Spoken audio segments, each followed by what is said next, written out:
할렐루야. 우리 예수님 사랑하는 분들만 아멘 합시다. 아멘. 우리 앞뒤 전후 좌후 함께 인사 나눕니다. 잘 오셨습니다. 은혜 받으세요. 이렇게 인사하겠습니다. 잘 오셨습니다. 큰 은혜 받으세요. 주님이 함께 하십니다. 얼마 전에 저희 둘째 아들이 중구 용산지방 성경 골든벨 대회를 나가가지고 골든벨을 울렸습니다. 쳐줄 거면 확실히 쳐주고 생각보다 뿌듯합니다. 그런데 그 다음 날부터 갈등이 일어났습니다. 상금이 50만 원인데 엄마 이거 안 줄 거예요. 막 난리가 났어요. 안 주고 싶은 마음이 있죠. 자기 마음대로 쓰고 싶은 겁니다. 이제 초등학교 5학년이거든요. 근데 엄마는 그것을 악착같이 엄마한테 맡겨라 그럽니다. 그래서 결국에는 다 가져갔어요. 그런데 이 아이가 자기 마음대로 쓰는 게 사 먹고 놀러 가고 이런 거겠죠. 그런데 엄마에게 맡겨두면 엄마는 더 좋은 것을 위하여 준비해 준다는 겁니다.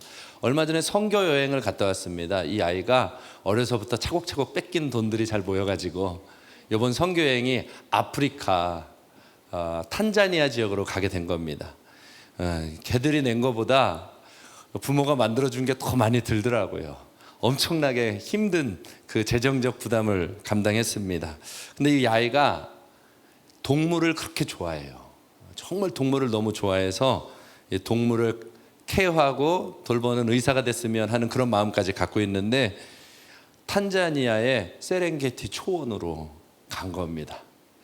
그냥 눈 옆에 기린이, 차 옆에 얼룩말이, 사자가 얼룩말을 잡아먹고 있는 장면을 다 눈으로 보고 온 거죠. 그 선교사님 얘기로는 그러더라고요. 같이 가셨던 목사님이 하결이가 가장 행복해했다고. 왜 이런 말씀 드리냐면은요, 이 부모가 관리를 해주니까 뺏어가는 게 아니라 가장 좋은 걸 주고 있다 이 말이에요. 이 오해가 하나 풀어지면 이 아이는 부모에게 뭐든지 더 맡길 수 있는 겁니다. 우리 부모는 나에게 제일 좋은 걸 주는구나. 근데 우리 신앙생활 할 때도 제일 중요한 게 바로 이겁니다. 신앙의 오해. 하나님에 대한 오해가 풀어지는 게 너무 중요해요. 오늘 말씀은 십계명 주시는 말씀이잖아요. 이스라엘 백성에게 십계명 줍니다. 참 딱딱합니다. 여러분 하나님 말씀대로 순종하세요. 벌써 얼굴 굳어지잖아요. 하나님 말씀대로 주일 성수하세요. 옥죄에 있는 것 같아.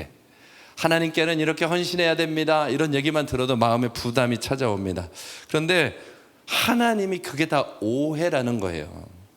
오늘 목자들 모임을 나누는데 어느 목자가 이런 고백을 하더라고요. 한 주간이 너무 힘들었습니다. 그런데 하나님이 이렇게 하나님 찾을 수 있는 틀을 만들어 주신 게 얼마나 감사한지. 그래서 정신없이 스트레스만 받고 지나다가 눈을 한번 감고 기도하고 하나님을 찾을 수 있는 자기만의 루틴을 한번 찾았더니 그 순간에도 하나님이 평강을 주시더라. 그러면서 하나님이 이런 틀들을 만들어 주시는 게 얼마나 감사한지.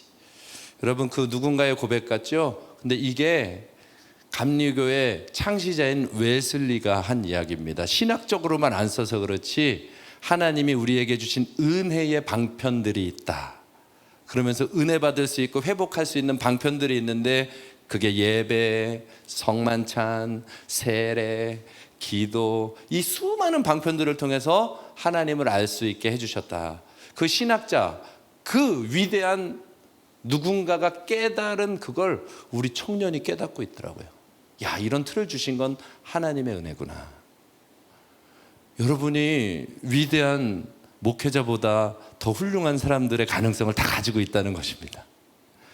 표현만 다를 뿐이지 이게 좋은 것이구나 하고 알게 되면 바뀌는 거예요. 목적을 알게 되는 거죠. 십계명이 딱 그와 같습니다. 십계명은요, 딱 십계명이라는 표현보다 하나님이 명령하신 명령들은 우리에게 기준을 잡아주는 가장 중요한 것입니다. 오늘도 많은 선택들을 했을 겁니다. 중고등부를 가면 크게 신경을 많이 안 씁니다. 그런데 청년들만 오면 벌써 이 눈의 색깔이 다르고 눈썹의 색깔이 다르고 입술 색깔, 이거 하나 하느라고 얼마나 많은 선택을 했겠어요.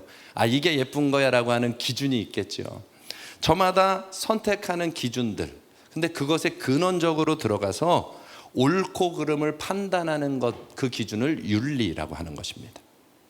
사람답게 사는 것은 그 사람답게 살아가는 가장 기본적인 베이스가 되는 게 윤리라고 하는 것입니다. 옳고 그름을 판단하는 기준. 그런데 하나님이 계명을 주신 거예요. 이스라엘 백성들아, 너희들은 이걸로 판단하면서 살아가라고 기준을 주신 겁니다.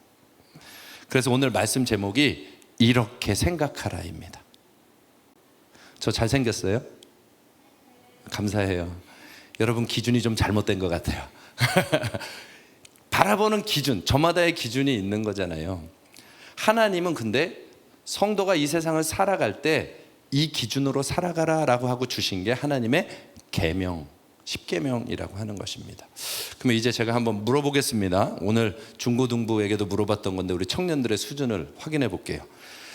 십계명, 곧 하나님의 계명들을 지키면 구원받습니까? 괜찮아요. 우리 중고등부랑 수준이 지금 똑같아요. 대답을 안 했어요. 구원 못 받습니다. 자, 그럼 다시 질문하겠습니다. 십계명, 곧 하나님의 계명들을 지키면 구원 받습니까?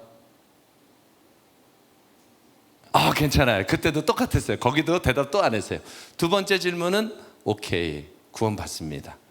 그런데 질문을 던진 이유가 달라요.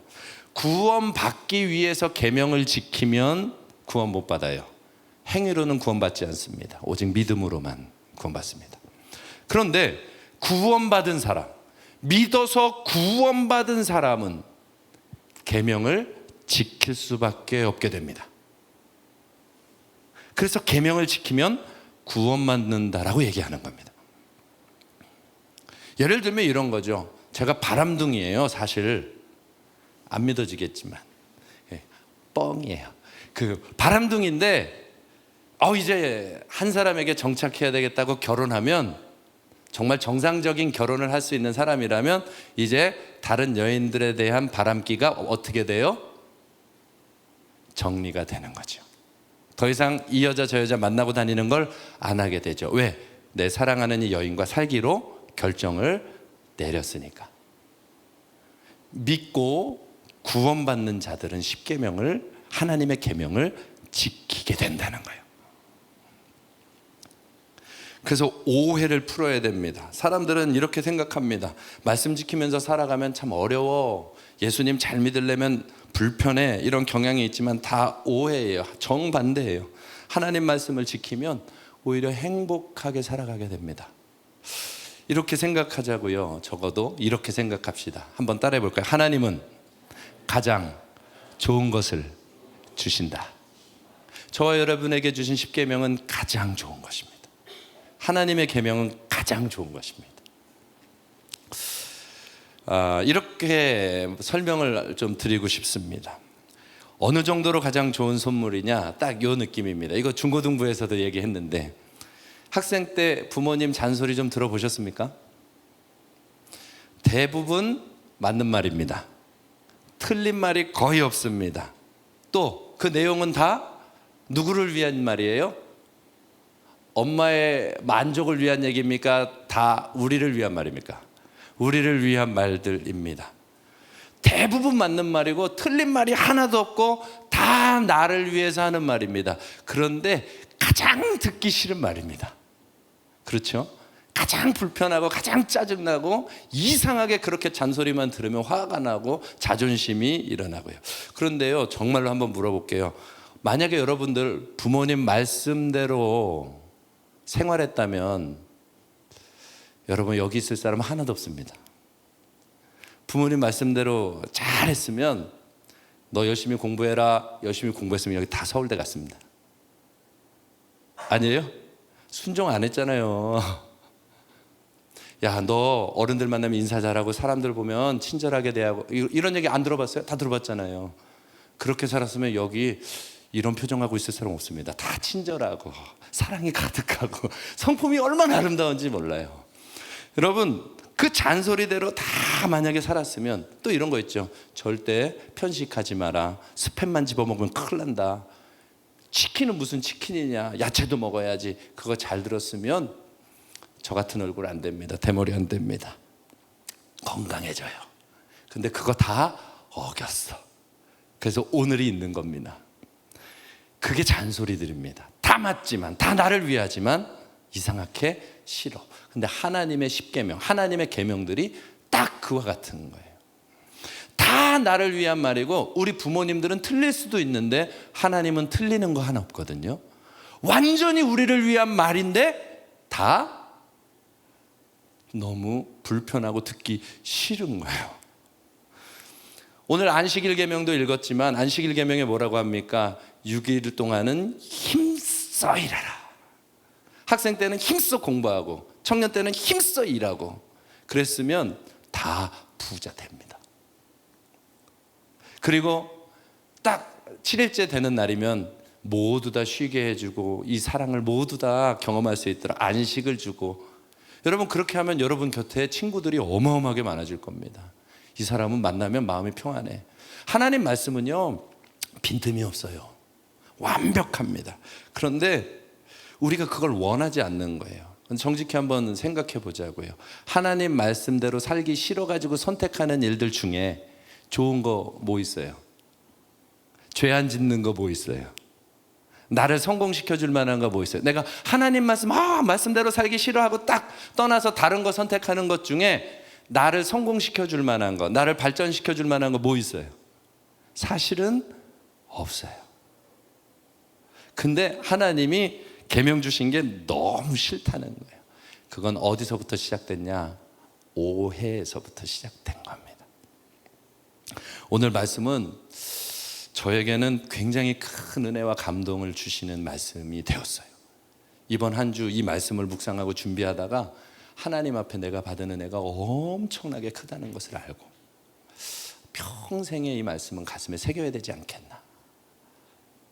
그래서 여러분들에게 똑같은 은혜가 전달되기만을 간절히 바랄 뿐입니다. 십계명은요 가장 좋은 이유가 바로 이것입니다. 출애굽기 20장 2절 말씀입니다. 같이 한번 읽어볼까요? 시작. 나는 너를 애굽 땅 종되었던 집에서 인도하여 낸 내 하나님 여호와이니라.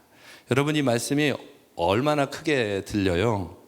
이 말씀은요 우리가 쉽게 생각하는 것처럼 나는 너 구원해 줬으니까 너 이제 나 따라와 막 이런 억압적인 그런 표현의 말이 아닙니다.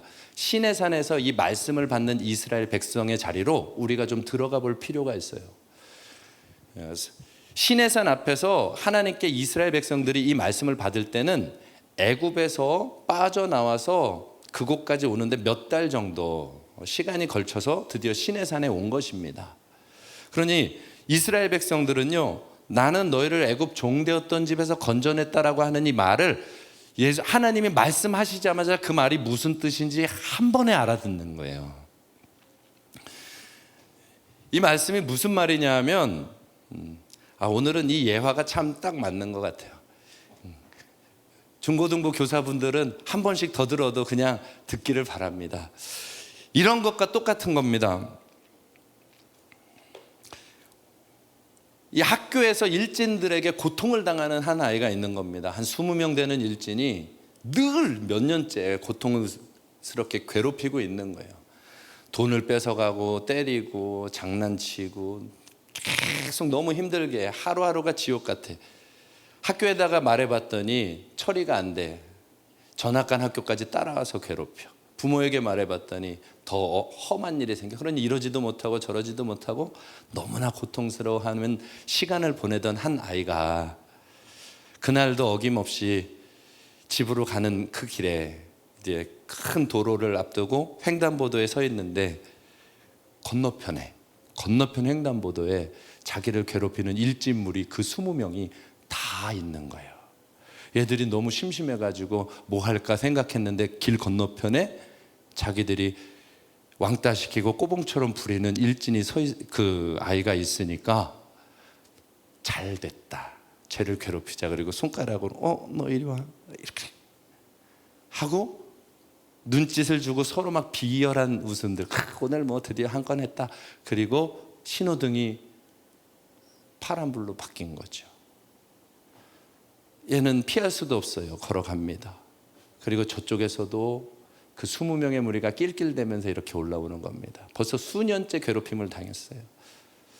아, 죽었구나 이러고 있는데 갑자기 신호를 위반한 이렇게 큰 덤프트럭이 코너길을 돌다가 과속으로 달리다가 넘어진 겁니다. 그리고는 쫙 밀려오면서 그 덤프트럭이 20명을 다 쳐가지고 20명이 다 100m씩 날아갔어. 여러분이 그 일진하게 당하던 사람이었다. 느낌이 어떨 것 같아요? 천벌 받았네? 아, 너무 고급스럽게 생각한데 이야! 이거 아니야? 얼마나 통쾌하겠어요. 아무리 노력해도 해결할 수 없었던 이 20명의 일진이 일거에 한 방에 끝나버렸어. 내가 한 것도 아니야. 의도한 것도 아니야. 도저히 빠져나올 수 없을 것 같은 그들이 한꺼번에 일시에 끝나버렸어. 그게 이스라엘 백성이 애굽 땅 종되었던 집에서 인도하여 냈다라고 하는 그 표현인 거예요. 400년을 종살이 하는데 내 힘으로는 해결을 못해. 늘 채찍에 맞고 늘 고통을 당하면서 아무리 빠져나오려고 해도 노력해도 안 돼. 운명인 줄 알고 그저 탄식하고 지내던 어느 날 모세라고 하는 사람이 한 명 옵니다. 하나님이 여러분을 기억하고 있어요. 여러분들을 구원하시겠답니다. 아무도 믿지를 않아요. 그런데 모세가 그 말을 하고 난 다음부터 무슨 일이 벌어지냐 하면 10가지 재앙을 쏟아붓기 시작하는데 하나님의 살아계심을 보여주기 시작하는 거예요. 이스라엘 백성이 믿은 게 아니에요. 왜 우리에게 와서 우리를 괴롭게 하느냐? 모세 당신 떠나세요. 오히려 싸웠다고요. 그런데 하나님이 이제 구원할 거야 얘기하시더니 10가지 재앙을 쏟아붓는 겁니다. 나일강이 피로 바뀌고 어마어마한 일들. 하늘이 해가 떠 있는데 절반은 햇빛이 있고 절반은 흑암으로 바뀌는 말도 안 되는 일들. 창조주 하나님의 능력과 권능을 다 보여주시는 어마어마한 일을 보여주시는 거예요. 그리고 그 애굽, 자기들 힘으로는 찍소리 한번 못 해보던 그 애굽의 그 악한 자들을 하나님이 하나님의 능력으로 악을 심판해버리는 모습을 다 보이고, 이제 유월절 피를 바르고 따라 나온 사람들이 이스라엘 백성이에요. 저 정도면 우리 하나님 따라가자. 그래서 따라 나온 거예요. 따라가면서도 배고프면 뭐 줘요? 만나. 맨 땅에. 홍해가 가로막으면 바다를 갈라버려. 여러분, 저는 지금 성경 설명하는 게 아니에요. 하나님 설명하는 거예요. 이스라엘 백성이 그 길을 오면서 지금 여러분들이 그 시내산 앞에 서 있는 이스라엘 백성이라고 생각을 해보라 이 말이에요. 애굽에서 그러고 있다가 시내산 앞에 섰는데 그 모든 광경을 다 보았으니까 이 사람들은 하나님이 누군지 아는 거야. 아는 거. 경험으로 알고 있어요. 근데 그분이 오늘 십계명을 주시면서 약속하시기를, 봤지? 나 애굽 종되었던 집에서 너희를 인도하여 낸 하나님이야. 이 한마디는 뭐 정리할 게 없어. 마음 안에서 하나님은 창조주, 능력자, 권능, 모든 것 가능한 진짜 살아계신 신이시구나. 이스라엘 백성은 딱 그게 이 말 속에 있는 거예요. 하나님은 악인은 심판하시는구나. 하나님은 자기 백성은 구원하시는구나. 하나님은 모든 건 할 수 있는 분이시구나. 그들은 이 한마디로 딱 이해가 되는 거예요. 제가 여러분에게 이렇게 많은 설명을 안 해도 나 애굽에서 너희를 건져내 하나님이야 끝났어요. 사실 그 사람들은 이미 수개월 동안 경험했기 때문에. 그 하나님이 이제 얘기하는 겁니다. 나 이런 하나님인데 나랑 살아보지 않을래? 그게 십계명이에요. 다 다 보고 알고 그 경험한 사람들에게 한마디, 오늘 저와 여러분에게 해주는 그 한마디, 나 이런 하나님인데 너희들 인생 나 이런 하나님인 거 봤지? 나랑 살아보지 않을래? 그 초대가 십계명이라.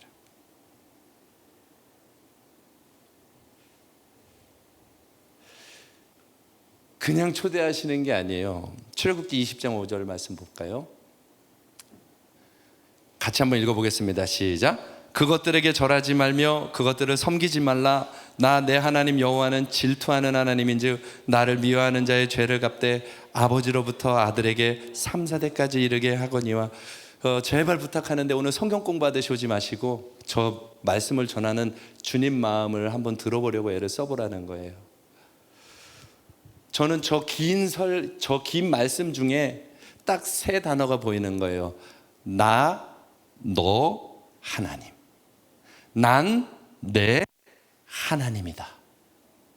저 많은 말 중에 딱 저 세 글자가 보여요. 나는 나, 너, 하나님. 약속을 주시면서 소개한 거죠. 나 애굽에서 종되었던 너희를 건져낸 하나님이다. 그런데 그 다음 표현은 나, 너의 하나님.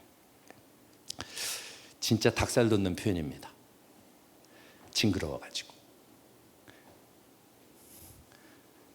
만약에 내가 소개를 하는 겁니다. 예원아, 난 너의 태모야.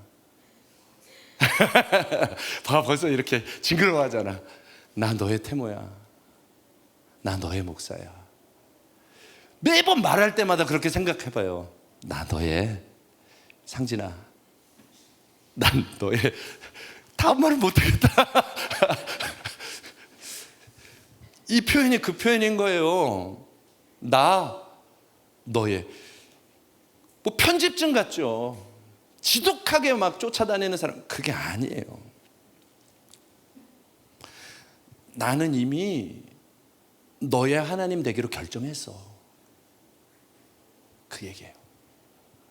나는 이미 너의 하나님이 되기로 결정했고, 나는 너를 사랑하기로 결정을 했고, 나는 너를 무슨 수가 있어도 내 백성, 내 구원받은 자로 만들려고 작정해서 너에게 온 거야.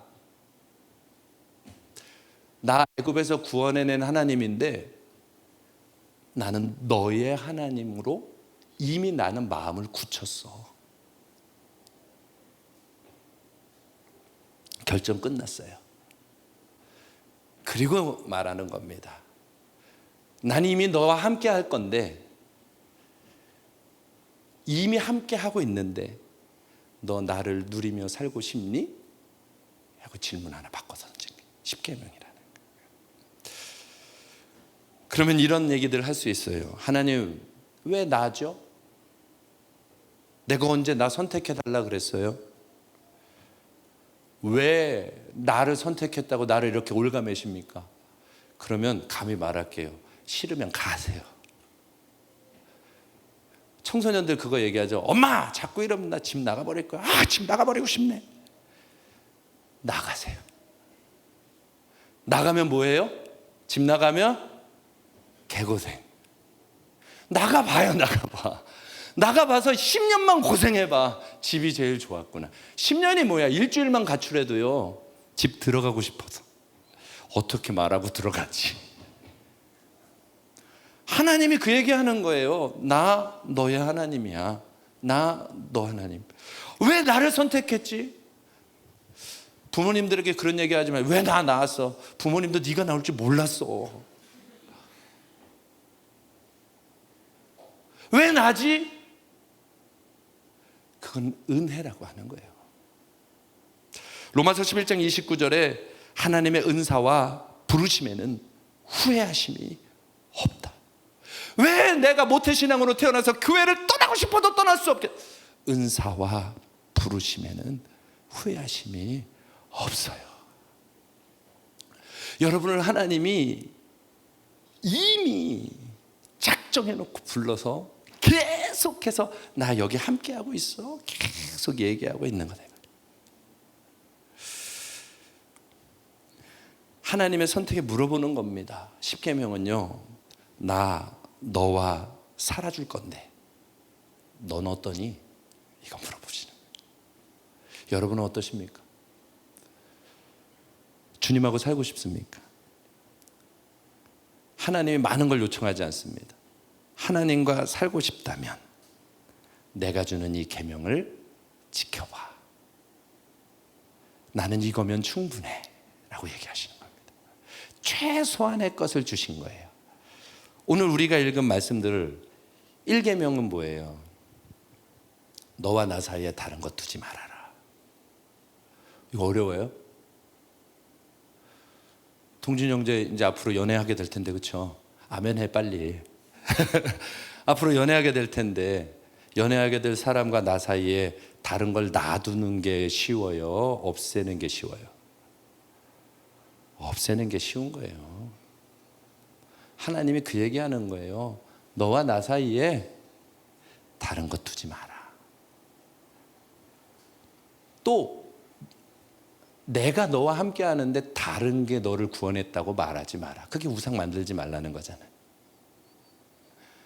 나 너에게 은혜 주고 새로운 길들을 가르쳐 주고 싶은데 우리 일주일에 한 번은 만나자. 그날에는 너가 어떻게 가야 될지 내가 가르쳐 줄게. 그런 거예요. 십계명이. 너 나와 함께 살자. 여러분들의 인생을 옥매려고 하는 게 아니라 하나님, 그 능력의 하나님이 함께 살아주는 그 은혜를 경험하게 해주기 위해서 그 기준을 주는 거예요. 그래서 저와 여러분의 기준이 이렇게 생각하는 것입니다. 어떻게 하나님과 함께 살까? 이걸 고민하는 걸 기도라고 하는 겁니다. 기도하세요, 기도하세요 했더니 자꾸 우리 청년들이 오해를 해요. 여러분, 이게 기도예요. 하나님, 나 하나님과 살고 싶은데요. 하나님이 나를 그렇게 구원해 주셔서 나 하나님하고 살고 싶은데 하나님과 잘 살려면 어떻게 해야 되죠? 하나님 학교에서 하나님과 잘 살려면 어떻게 해야 되죠? 하나님 직장에서 하나님과 잘 살려면 어떻게 해야 되죠? 그게 기도예요. 하나님, 나 이게 너무 어려운데 이거 넘어가려면 하나님 어떻게 해요? 하나님이 도와주세요. 이게 기도예요. 하나님과 함께 사는 거, 그걸 생각하는 거예요. 어떻게 하나님과 살지? 이게 하나님이 말씀하신 이렇게 생각하라, 십계명의 윤리의 핵심입니다. 나는 이미 너와 함께 살려고 작정했으니 너 나랑 살려면 한번 나랑 어떻게 사는 게 좋을지 생각해봐라. 그게 십계명이다. 그리고 또 하나 생각할 거, 우상 만들지 마라, 뭐 하지 마라, 뭐 하지 마라 많잖아요. 어떻게 하면 하나님 이름을 좀 높여드리지? 이 두 가지 기준으로 내 삶을 만들어가 보라는 거예요. 그러면 대부분의 일을 이기게 돼요. 정말이에요. 대부분의 일을 넘어갈 수 있게 돼요. 어떻게 하면 하나님하고 살 수 있지?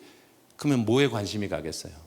하나님 말씀에 관심이 가게 되고, 하나님이 뭐라고 하는지 귀 기울이게 되고, 그대로 가기 시작하면 하나님은 홍해도 가르신 하나님이 자기를 따라가는 자에게 기적도 능력도 행하시는 거예요. 십계명은 바로 그거예요. 어떻게 하나님하고 살지? 어떻게 하나님을 높이지? 이 두 가지 질문을 가지고 내 삶에 이렇게 생각하라 하고 살아가라고 하는 것입니다. 그것을 구체적인 행동으로 바꾸면 예배와 기도가 되는 것입니다. 여기 마음에서 어떻게 하나님하고 살지? 어떻게 하나님을 높여드리지? 그 마음으로 생각해 보면 선명하게 드러나는 게, 하나님이 구체적인 행동 강령으로 주신 게 기도하고 예배하라는 거예요. 그래서 예배 안에는 그 모든 게 들어가 있는 거예요.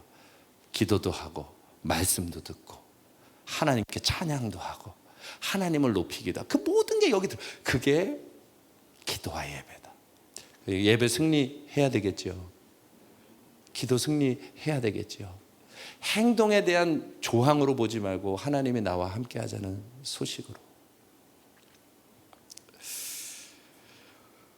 오늘 말씀 준비하면서 여기 앞에 앉아 있는데 갑자기 그 생각이 하나 딱 들었습니다. 하나님 그 이스라엘 백성들 얘기잖아요. 이스라엘 백성에게 그렇게 하셨잖아요. 그랬더니 마음 한켠에서 그런 생각이 딱 떠오릅니다. 내가 내 아들 예수 그리스도를 이 땅에 보내서 십자가에 못 박을 때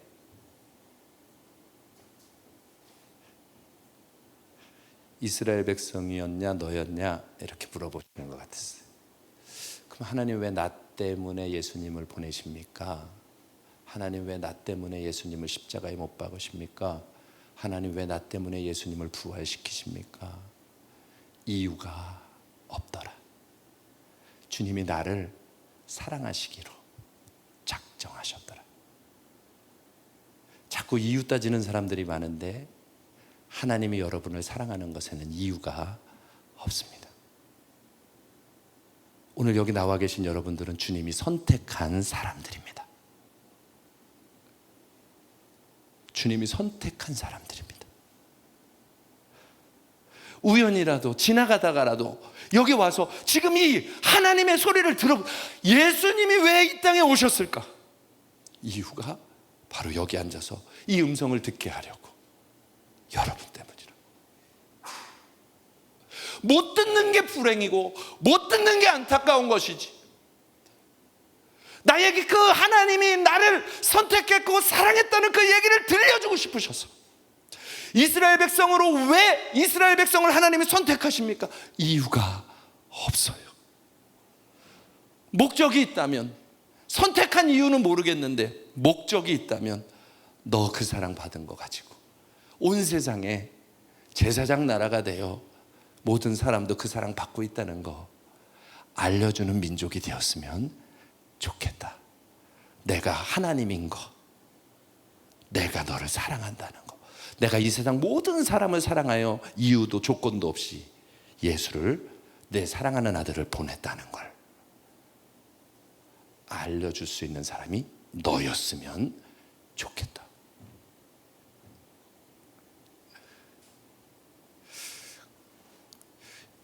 이렇게 생각하라.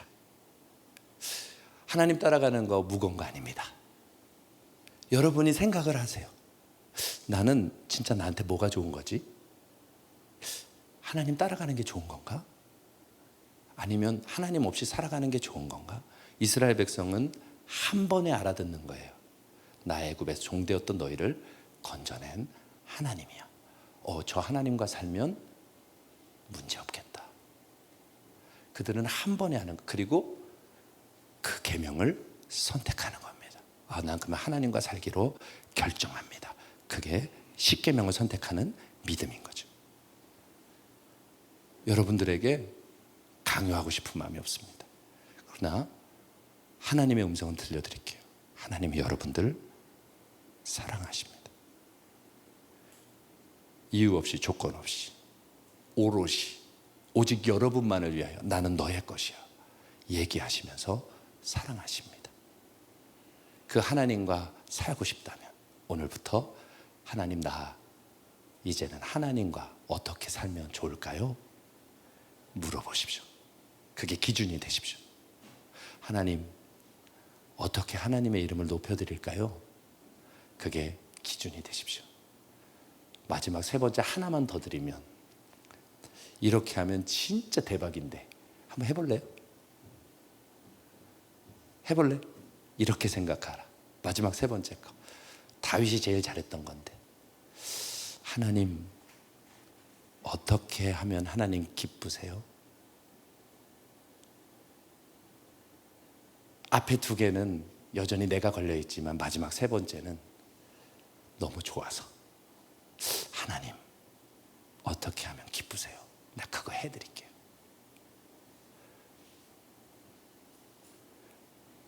그러면 다윗처럼 됩니다. 다윗처럼 되려고 그렇게 하면 안 돼. 그런데 하나님이 기뻐서 해드리고 싶은 마음으로 살면 다윗처럼 돼요.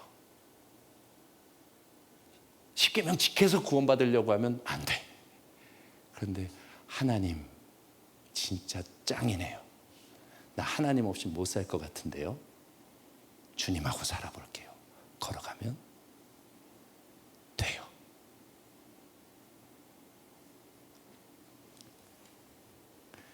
오늘 그 결단이 그렇게 생각하는 우리의 마음에 하나님을 온전히 바라보고 선택할 줄 아는 그 생각, 이렇게 생각하라 하는 그것이 우리의 삶의 윤리가 돼서 주님을 배워가고 알아가고 닮아가고 따라가는 그것이 행복한 우리 비전마을 청년들 되었으면 좋겠습니다. 주님이 저와 여러분을 그렇게 부르고 계십니다. 어렵지 않죠? 강제로 뭐 하라고 하는 거 아닙니다. 여러분들이 믿음으로 취하고 한 발 한 발 가면 됩니다. 부끄러운 고백이지만 오늘 주일 예배가 저를 살려주었습니다. 너무 힘겹고 마음이 어려웠는데 이 말씀을 준비하다가 하나님이 나를 조건 없이 이유 없이 사랑하셨다는 것을, 그리고 내가 한 발 내디디기만 하면 하나님은 언제나 응원하신다는 걸, 그 마음으로 왔다가 일부 예배를 드리는데 목사님의 설교 내용들 가운데 어떤 말씀이 지난 한 주간에 내가 가장 고민하고 어려웠던 한 부분을 깊이 찔르시더라고요. 아, 하나님께 예배드리니까 내 길을 갈 수 있도록 말씀해 주시는구나. 안식일을 거룩히 지키라는 건 나를 이끌어주기 위함이셨구나. 또 하나가 정리가 되더라고요. 주일이 하나님을 만나는 최고의 날들이 되기를, 기도가 하나님을 경험하는 최고의 일들이 되기를. 하나님은 이미 여러분과 함께하고 계십니다. 나 너의 하나님, 부르기만 하면, 찾기만 하면, 돌아오기만 하면 하나님은 계속하여 일을 보여주십니다. 그 주님 앞으로 우리의 삶의 예배를 올려드리며 나가는 우리가 되었으면 좋겠습니다. 우리 같이 찬양하면서 준비한 예물 드리고요, 결단의 기도를 함께